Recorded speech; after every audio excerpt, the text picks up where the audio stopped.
Do you think any money is slipping through the cracks? I'll ask a client and a client will say, I think we got a pretty good accounting of things. We do a cash flow study with our clients and they uncover an amazing amount of dollars that they thought they didn't have. What we find on average, 2.5% is what we call unidentified or slipping through the cracks. So they're wondering why I'm making more and it doesn't feel like I'm getting ahead and all these different things. Well, that's that 2.5%. If I had somebody making $400,000 a year and 2.5% was uncovered, that's $10,000 a year.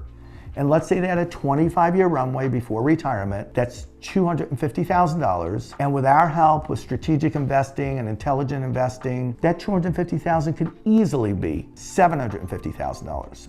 So if you think it's worth getting that $750,000 that's kind of out there somewhere that they don't know and bringing it back onto your side of the ledger, give my team and I a call and we'll come help and work on your cash flow and get you moving in a good direction.